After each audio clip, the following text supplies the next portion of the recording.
Donald Trump seems to be turning his back on previous US policy when it comes to Ukraine, saying in a Fox News interview on Monday that the country may or may not be Russian someday. Mr. Trump also said he has told Kyiv he wants something in return for ongoing US assistance.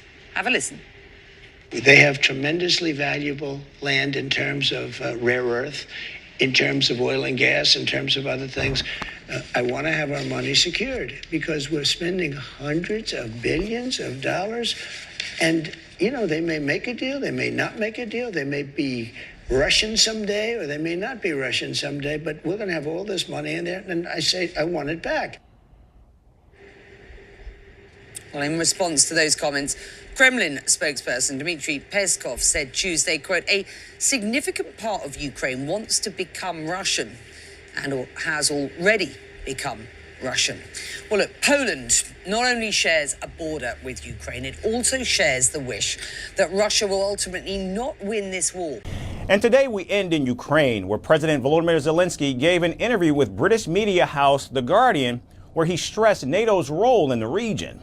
President Zelensky said Ukraine's security guarantee would be incomplete without the United States. And he further added that the Trump administration should meet Ukrainian officials before a meeting between President Donald Trump and Vladimir Putin is finalized. Now, the White House and the Kremlin have been holding discussions on when the two leaders could possibly meet. And with the interaction expected soon, President Zelensky has offered a resolution to the conflict, which includes a land swap deal. We will swap one territory for another. I don't know, we will see. But all our territories are important. There is no priority. President Zelensky has offered to exchange the territory his troops hold in Russia's Kursk region in exchange for Ukrainian territory that has been captured by Russian forces since the war first began back in 2022. On Monday, President Donald Trump spoke to Fox News where he said Ukraine could someday be Russian, a sentiment that was received well in Moscow but sparked fury in Kyiv. President Trump also stressed striking a rare earth minerals deal with Ukraine as part of the truce agreement.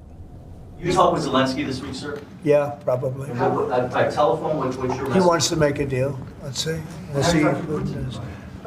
We're dealing with him, and I think they both want to make a deal, but we'll have to see. It's got to be done. What is Zelensky? Would have never happened if I were president. This would never have happened. Millions of people are dead. Kellogg going to Ukraine this week, sir, or soon? Yeah, he is. Keith Kellogg. General Kellogg is an excellent guy, and he's spending time doing various things. We have numerous people working on numerous different problems. You know, when I left office, wasn't long ago, a little more than 4 years ago, we had no wars, we didn't have problems. Now we got the whole world is blowing up. Now, President Zelensky's land swap offer is a monumental shift in Kyiv's stance on territorial concessions. However, it is well known that Ukraine ceding territory to Putin has long been a part of President Donald Trump's plan, who often claimed that he would end the war on day one of taking office. Now, despite the flurry of talks and concessions, the roadmap to an eventual peace agreement remains murky and elusive. What is clear, if Donald Trump is the master negotiator he's always touted, those skills and more will sorely be needed to find an end to the nearly 4-year war. This is the Nations Conspire channel. Welcome to today's show. It's as if we're playing the game of Risk, the board game where the goal of the game is to occupy every territory on the board. The only difference from the game of Risk and what we're seeing happening on a world stage is that everything that's happening on the world stage is pre-planned.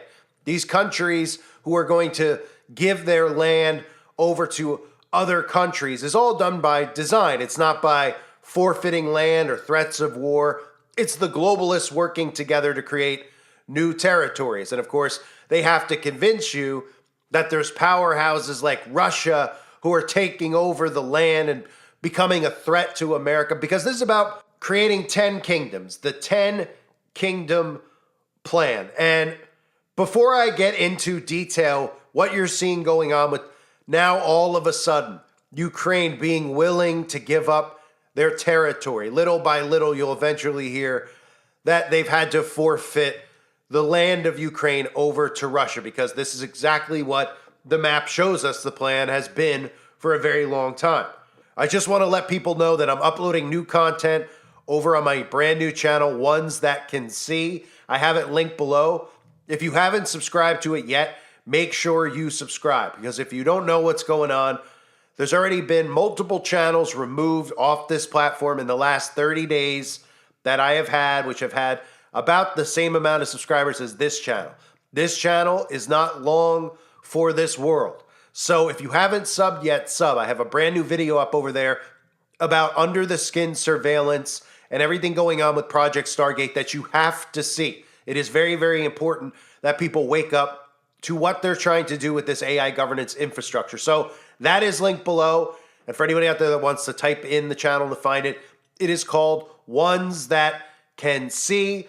And my other channel behind that I am trying to build out as well is called Sheeple Syndrome. So make sure you're subbed. The links are below. Don't miss out and don't lose my content because you don't feel like subscribing. If you like my content, you want my content, make sure you do that now before it is too late. So when we're talking about the 10 Kingdom plan, all of a sudden in 2025, we're not even 2 full months in. We're not even 30 days into Trump being put back into power. And we've already seen these chess pieces being moved around that are showing us the 10 Kingdom plan, right? Immediately, as soon as Trump gets in, he wants to buy Greenland. All of this story about red, white, and blue land is what they want to call this absolute charade that they're pulling off. Red, white, and blue land, right? All of the MAGA crowd, all the conservatives turning a blind eye to what they're actually doing with the expansion of territory. This, again, is part of the Club of Rome's plan. On top of that, Trump trying to turn Canada into the 51st state. And when you look at the map, you can see how this is playing out exactly how they designed, with 10 kingdoms. And this is biblical in the book of Revelation, chapter 17, verses 12 through 13. And the 10 horns which thou sawest are 10 kings, which have received no kingdom as yet, but receive power as kings 1 hour with the beast. These have one mind and shall give their power and strength unto the beast. And now, in addition to the stuff you're seeing with the United States of America, Canada, and Greenland, you're also seeing Zelensky proposing to trade land with Putin.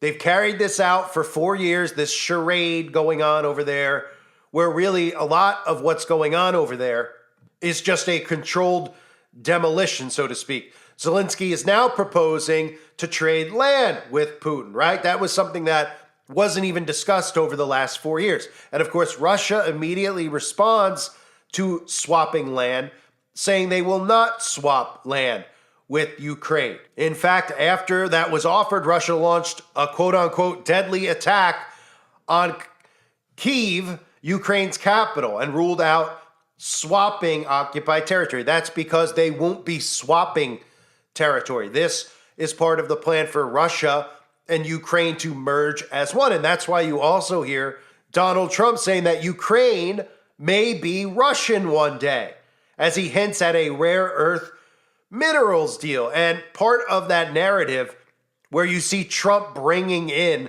the 10 Kingdom plan is that people are dismissing what's going on with Ukraine merging with Russia as a rare earth mineral deal because Donald Trump's a businessman.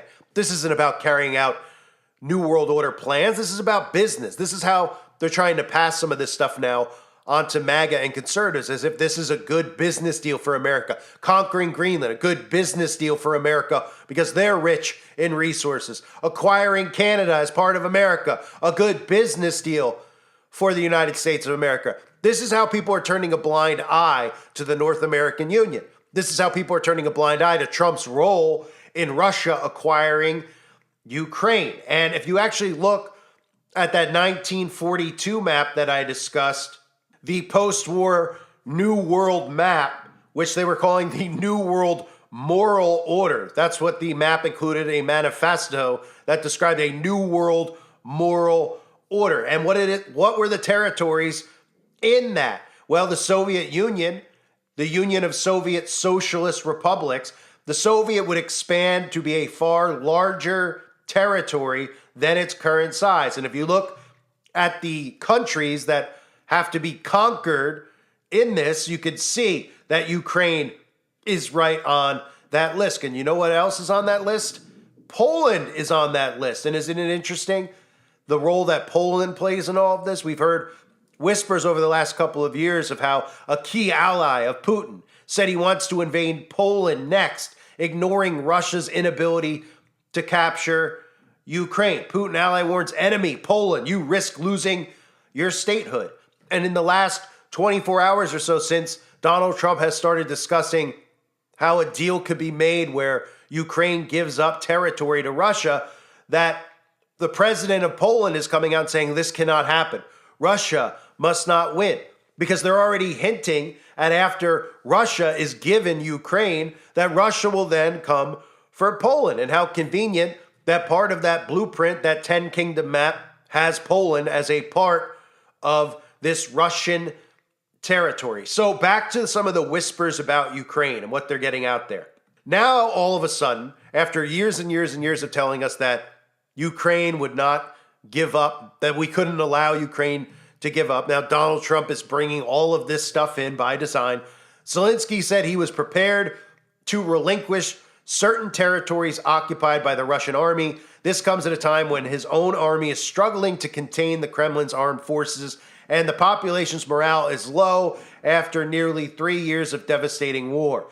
The challenge now lies in securing the country's territorial integrity after the war. However, the main problem today is that the key question for Ukraine, what will protect us from the next Russian attack, remains deliberately unanswered. Of course, that's because what will happen next is Ukraine will just lose. They will lay down and they will merge with Russia. We could potentially even see, finally, this false flag, fake assassination attempt on Zelensky. Because remember, I've talked about this for years now.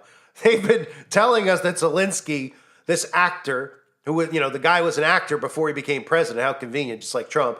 Before, they put him into power, and the whole narrative when this war started was that Russia wanted to get to Zelensky. They kept saying it. Russia's looking for Zelensky. Zelensky has to hide out.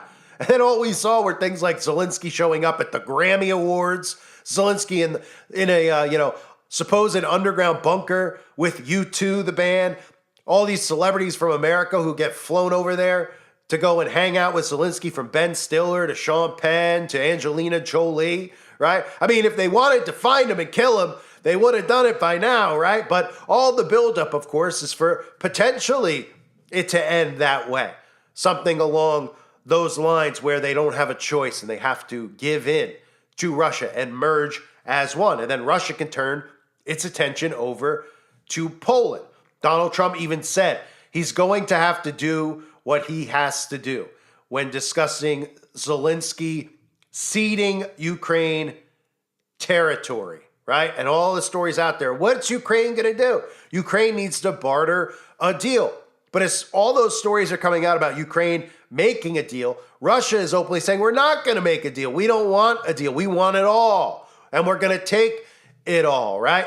So we know based on the map, and we know based on the obvious, where Russia could have ended this a long time ago if this was a real war, the size of Russia and their military and the they could have ended it a long time ago, right? But they've let it play out. They've built the psyop out over and over and over with all these narratives over the year of the poor Ukrainian people, all the money. Of course, there's so many things that tied into this Ukraine-Russia war as far as the psychological aspect. I mean, how many people in America are so anti-Ukraine, right? Because they hear that all we're doing is sending our tax money to Ukraine. You see these complete brainwashed fools, I'm sure in your neighborhood, you see them all around, who have Ukrainian flags hanging on their mailbox or on the front porch of their home, completely oblivious to who Ukraine really is and how corrupt of a so-called country that Ukraine is. Ukraine is controlled and operated by the United States government. Let's be real. The CIA runs and controls Ukraine. And they're not going to hesitate when it comes to giving up and laying down to Russia, because these globalist intel agencies are working together to bring about this blueprint. They're convincing you that these things are happening by design, that this country's attacking that country. The only things being attacked are the people. Civilians are being attacked by military. Military are doing it all around the earth right now, whether they're doing it via directed energy weapons or smart meters in America where they're burning people's towns to the ground, or in other countries where they're saying that these two militaries are at war with each other, but they don't seem to be shooting at one another. They just seem to be bombing buildings that civilians live in, which by definition would be war crimes, right? You know, war crimes, the hilarious concept that they have that there's actually crimes within war. I mean, it's amazing that the people don't hold the governments accountable for all these wars that have been waged on the people, because that's all that war is. But people have this visual in their mind that it's like one of these Hollywood movies where there's the U.S. Army all dressed up in camo, and there's the Russian Army all dressed up in camo, or whoever it might be, the Germans, right? And they go to war with each other, and they're just battling on the front lines. And whoever's left, whoever has more people left at the end, standing wins. That's not what war is. That's the illusion of war. None of these people are affected by the crossfires. All it is two countries saying that they're at war with one another. Well, they control demolition the entire area that they claim to be at war with. Oh, we're going to wipe out this, we're going to wipe out that. You see all these buildings getting destroyed, but you don't see any of these guys on the front lines in the middle of a field somewhere shooting at one another, because these wars are obviously waged on the people. And it's really just a big land grab right now where they're taking and occupying land that civilians are in to get them out when these governments are working together to bring about the 10 Kingdom plan. None of these countries are opposed to what's going on. The leaders, the people are opposed. The leaders are not opposed. They just play a role. Like the president of Poland. Oh, we're on Ukraine's side. Oh, if Ukraine falls, we're probably going to go to war with Russia, right? They're just actors telling you what's happening, but it's not really what's happening. These governments are working together to literally wipe out civilian life, to seize land from civilians and herd humanity, so to speak. No pun intended. So it really is like the game of Risk. The only difference is that in the board game of Risk, you're actually making decisions independently, I think, when you're playing the board game, right? You're deciding what territory you want to occupy while you're moving your pieces around. Well, they already know the outcome of how all of this is going to look, because there's maps that show us the blueprint of how it's going to look. So they're not really moving anything around. What they're doing is psychologically working you into believing that this is naturally occurring. Because if the people realize that the governments were conspiring against us to bring about this 10 Kingdom plan, well, the people might rise up against it. So they keep you in fear, thinking that your country could be next, that these big bad boogeymen like Putin and Trump, they all exist, and we better, okay, these guys are crazy. Let's stand back here and watch as they do what they're supposed to do, defending our country, not defending any of us. What they're doing is conspiring together to strip us of our rights and to destroy our lives for the most part. And that's what we see going on. So they're talking now about deals being made. The outcome is not going to be that Ukraine still stands and some of the territories are given to Russia. All of Ukraine will become Russia, just like Donald Trump said. I mean, he openly said it, that Ukraine may be Russian one day. Well, of course they will be. While Donald Trump tries to buy Greenland and convince people that Canada should become the 51st state, all these things that he's doing where we could show everyone that this is the blueprint of the Club of Rome, this is the blueprint of the Council of Foreign Relations, all these Bilderberg, all of them have this map, okay? Then they show us the 10 territories. But these people are so convinced that every decision Trump's making is a business move that they're ignoring the truth in plain sight, right? He's the one bartering the deal with Russia and Ukraine. He's involved in all these world affairs, right? On top of the fact that Greenland and Canada all of a sudden becoming one. Again, if Biden was doing this, people would call it out. They'd say this is a new world order, this is a globalist scheme. Let's not fall for it. But when Trump starts talking about minerals and business deals and prosperity for America, that's all that these suckers seem to need to hear. So they're carrying it out right now in front of us. We are seeing land, seas all around us, the golden dawn, so to speak, the golden age, where we're seeing countries expand their territories into 10. That's what's happening right now. I thank everybody for being here. Hope you're all doing well. God bless you and your families as always.